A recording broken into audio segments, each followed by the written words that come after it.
So hello dear student, কেমন আছো? I hope প্রত্যেকে শুধু ভালো নয়, ভীষণ ভালো আছো। স্ক্রিনের উপর একটা প্রশ্ন দেখা যাচ্ছে, তাই না? প্রশ্নটা কি বলা আছে দেখো। প্রশ্নে বলা আছে আমাদের cos of A divided by 1 minus plus sine A equal to tan of 45 degree plus minus A by 2। মানে কি, এখান থেকে দুটো অঙ্ক আছে। একটা অঙ্ক কি, একটা অঙ্ক হচ্ছে cos of A divided by 1 minus sine A is equal to tan of 45 degree plus A by 2। এটা একটা অঙ্ক। আর একটা অঙ্ক কি আছে, cos of A upon 1 plus sine A equal to tan of 45 degree minus A upon 2। ওকে, তো চলো সময় নষ্ট না করে আমরা ফটাফট করে এই অঙ্কটা প্রথমে সলভ করে নিই। আর এটা করলে অটোমেটিক্যালি বুঝতে পেরে যাবো যে এটা কিভাবে করতে হবে। ওকে, তো চলো প্রথমে দেখো, এটা সলভ করতে গেলে লেফট হ্যান্ড সাইডে কি রয়েছে একটু লিখে নিই। লেফট হ্যান্ড সাইড কি আছে, cos of A upon 1 minus sine of এ। এবারে দেখো, এই অঙ্কটা করার জন্য যেই ফর্মুলাটা ইউটিলাইজ করব সেটা একটু এই রাফ পেজে লিখে নিই। আই হোপ বেটার হবে লিখে নেওয়াটা, তাই না? দেখো, আমরা জানি cos of 2 theta equal to কি হয়, cos square theta minus sine square theta. Okay, তাহলে এবার বলো, এখানে যদি 2 থিটা না থাকে, cos অফ থিটা থাকে, তাহলে আমরা কি লিখতে পারি, cos স্কয়ার থিটা আপন 2 মাইনাস সাইন স্কয়ার থিটা আপন 2 এটা লিখতে পারি। হ্যাঁ, সাবমাল্টিপল অ্যাঙ্গেলে কনভার্ট করে নিলাম, বেশ। আবার এবার বলো, সাইন অফ 2 থিটা যদি থাকে, এর মানে কি লিখতে পারি আমরা, এর সাইন 2 থিটা ইকুয়াল টু কি, ফর্মুলা হচ্ছে আমাদের 2 into sine theta into cos theta. এবারে এখানে যদি 2 থিটা না থাকে, এর পরিবর্তে সাইন শুধু থিটা থাকে, তাহলে কি হবে এখানটায়, 2 ইন্টু সাইন থিটা আপন 2 ইন্টু কস অফ থিটা আপন 2 এটা হবে। ওকে, আই হোপ বোঝা গেছে। তো এবারে এই ফর্মুলাটাই আমরা এখানে ফটাফট করে অ্যাপ্লাই করে দেবো। যেমন থিটার বদলে আছে কস, তাহলে এখানটা কি হয়ে যাবে, cos square A by 2 minus sine square A by 2। আর এখানে 1 আছে, 1 এর মানে আমরা কি লিখতে পারি, sine square theta by 2 plus theta কেন এ বলবো এখানে, যেহেতু এর গল্প হচ্ছে। আর এখানে কস স্কয়ার এ বাই 2। ওকে, তারপর মাইনাস আছে, মাইনাস দিলাম। তারপর কি, সাইনে মানে 2 into sine of A by 2 into cos of A by 2। Okay, I hope এটা প্রত্যেকের বোঝা গেছে। এর পরের স্টেপের যদি আমরা ধ্যান দিই, কি দেখবো, দেখো এখানটা cos অফ এ বাই 2 তার whole square minus sine of A by 2 তার হোল স্কোয়ার আছে, তাই না?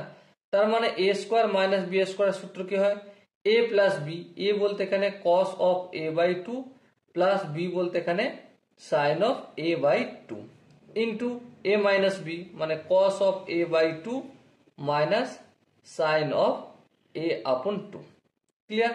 এবার এখানটা দেখো, সাইন অফ এ বাই 2 টাকে যদি আমি এ বলে মনে করি, আর cos অফ এ বাই 2 টাকে যদি আমি বি বলে মনে করি, তাহলে A square plus B square minus 2 A B হলো।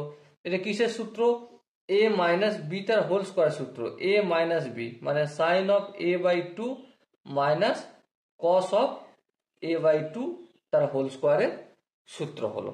ওকে, সো এখানটা যদি বোঝা যায়, তাহলে এর পরের স্টেপটা একটু ধ্যান দিয়ে লক্ষ্য করো। দেখো, আমরা এখানটা কি আছে, cos of A by 2 minus sine of A by 2 আছে। হ্যাঁ, cos of A by 2 minus sine of A by 2। এখান থেকে আমি মাইনাস কমন যদি নিই, তাহলে কি হবে, cos of A by 2 plus sine of A by 2 যেমন আছে তেমন থাকলো। আর এখানটা কি হবে, সাইন অফ এ বাই 2, এটা মাইনাস ছিল প্লাস হয়ে গেছে, কারণ মাইনাস প্লাসে মাইনাস। ওকে, আর এখানটা কি আছে, প্লাস আছে, এখানটা মাইনাস করে দিলাম cos of a by two. Okay, আর নিচে যেমন আছে sine of a by two minus cos of a by two তার হোল স্কোয়ার। এবার কাটাকাটির সুবিধার জন্য আমরা এটা করেছি, তাহলে কাটতে তো হবে, চলো কেটে দাও। দেখো এর পাওয়ার কিছু নেই, এক আছে, এর পাওয়ার আছে দুই। এই পুরোটাকে যদি আমি এক্স বলে মনে করি আর এখানটাকে যদি এক্স স্কোয়ার বলে মনে করি, তাহলে এটা কাটবে আর এর স্কোয়ারটা কাটবে। হ্যাঁ ঠিক, তাহলে আলটিমেট রইল কি, minus cos of A by two, তারপর plus sine of A by two, আর নিচে কি আছে, নিচে আছে আমাদের sine of A by two আর minus cos of A by two আছে। এবারে এই মাইনাসটা হটানোর জন্য উপর নিচেকে মাইনাস দিয়ে মাল্টিপল করব। হ্যাঁ, তাহলে মাল্টিপল যদি করি মাইনাসে মাইনাসে প্লাস হয়ে যায়। হ্যাঁ ঠিক, এখানটা দেখো sine of A by two plus cos of A by two করছি, জাস্ট কিছু করিনি, শুধু ঘুরিয়ে লিখেছি। সাইন এটা আগে, সাইন এ বাই টুটা আগে লিখেছি আর কস এ বাই টুটা পরে লিখেছি। আর মাইনাসটা কোথায় গেল, উপরটা মাইনাস দিয়ে মাল্টিপল করেছি, তাই নিচেটাও মাইনাস দিয়ে মাল্টিপল করবো। যদি মাল্টিপল করি তাহলে কি হবে, এখানটা কি আছে কস এ বাই টু, এখানটা মাইনাস আছে, প্লাস হয়ে যাবে কস এ বাই টু, আর এখানটা সাইন এ বাই টু কি আছে, প্লাস আছে, অবভিয়াসলি এখানটা minus sine of A by two হয়ে যাবে। ওকে, আই হোপ এখানটা প্রত্যেকের বোঝা গেছে। এর পরের স্টেপটা ধ্যান দিয়ে লক্ষ্য করো। কি লক্ষ্য করবে, পরের স্টেপটা যদি আমরা এই কাজ করি যে বোথ সাইডে মানে উপরে আর নিচে আমরা কি দিয়ে ভাগ করা যায়, cos of A by two দ্বারা ভাগ করব।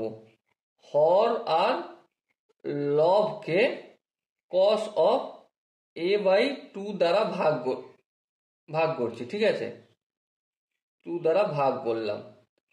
তাহলে ভাগ করলাম, তাহলে করার পর কি পাবো, দেখো sine of A by two by cos of A by two, তাহলে কি হবে, এটা tan of A by two হবে।